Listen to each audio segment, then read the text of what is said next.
Hello, readers. Our next book of the day is based on the childhood experience of Georgie Badil, The Water Princess, written by two of our favorites, Susan Verde, and illustrated by Peter H. Reynolds.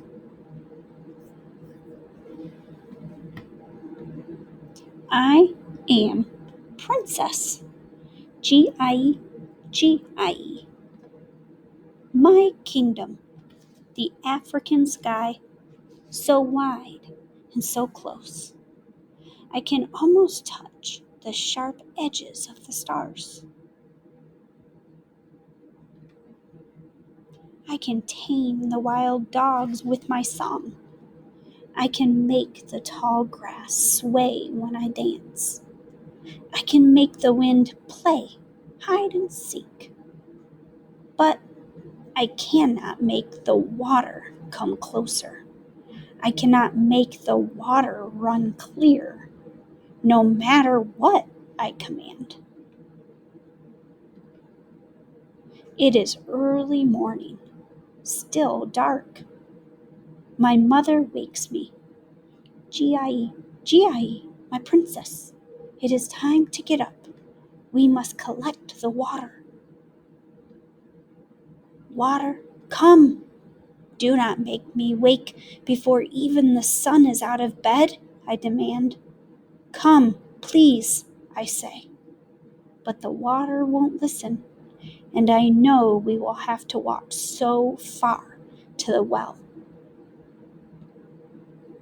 I am too sleepy to put on my crown. I think of the pot that will rest on my braids instead. The thirst comes quick. Dry lips, dry throat. I squeeze my eyes shut. I see it. Clear. I dip my toes in it. Cool. I scoop it up and bring it to my lips. Slowly, I open my eyes. Nothing. I kick the dust. I grab my empty pot and place it upon my head. My mother does the same, and our journey begins, full of song.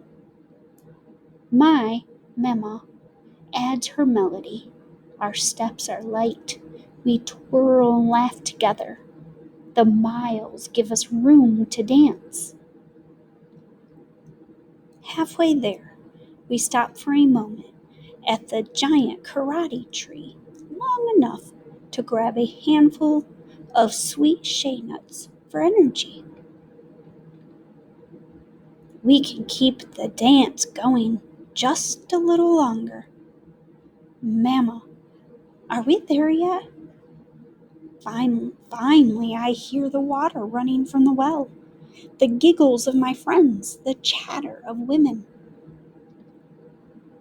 Some have traveled farther than I, only to return home when the sun has gone to bed. Mama holds our place while I play with my friends. The dance continues. The water is flowing.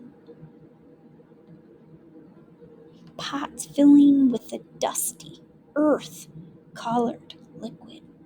Earth-colored. G-I, G-I-E, G-I-E, come, maintenance. My turn now. The dance home has slowed to careful steps.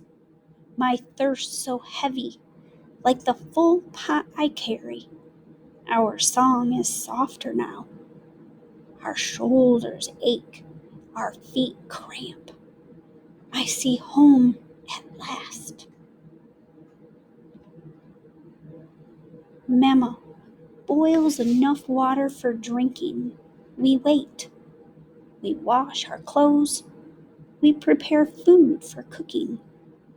My father comes quickly from the fields to share in the drink and the meal. He scoops me up. My princess, you have returned with the water. Drink, Mama says. Finally. Every sip fills me with energy. I want to make it last, but I can't. I gulp it down. Clothes and body clean. I sing to the dogs. I dance with the tall grass. I hide from the wind. Mama brings me one last cup. She has saved just for me. Drink, my princess, and sleep, my princess.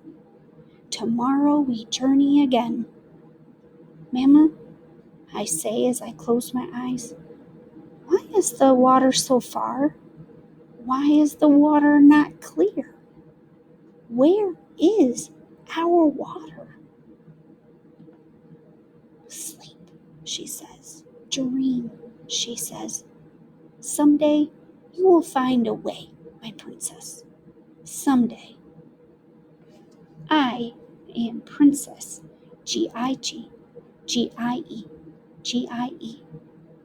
My kingdom, the African sky, and the dusty earth, and someday the flowing, cool, crystal clear water. Someday.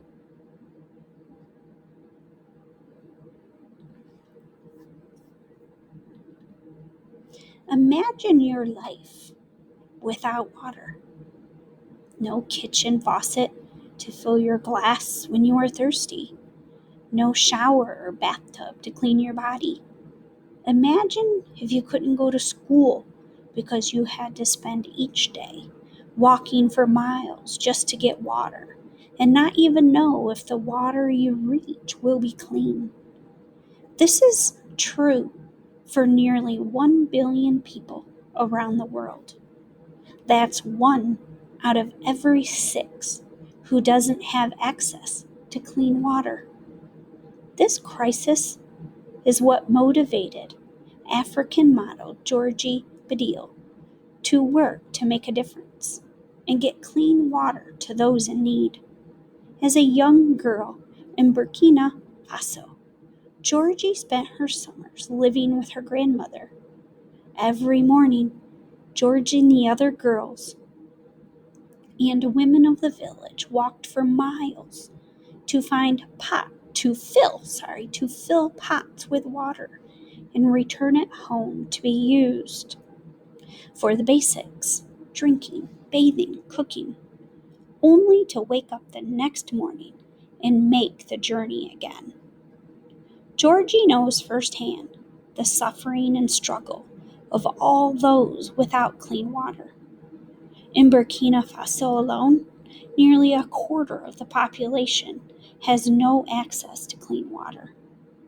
Both illnesses from contaminated water and the time it takes to collect water every day prevent many children from going to school. The walk itself is on average 4 miles each day, which is the length of about 70 football fields. The Water Princess is a story inspired by Georgie's own childhood and her wish that the water would come to her and those in her community. Together with Ryan's Well, Georgie is working to make a change and bring this basic right of clean water, this source of life, to the people of Burkina Faso and beyond. We hope this story brings awareness to the ongoing crisis and inspires you to be part of the change. For more information about what we can all do to make a difference, we hope you'll visit us at www.ryanswell.ca and GeorgieBadilFoundation.org. Susan Verde and Peter H. Reynolds. And right here to the left is a picture. The top picture says the girls and women, Georgie's grandmother's village in Burkina Faso. So they don't have a well in their village, so they have to travel. And here they are getting the water, which we saw in the story, and even the little girls carrying the buckets of water on their head. And this is Georgie helping to get a well put into the community so they don't have to spend their days walking for water. And here the children are celebrating getting not just water, but you can see how clear and clean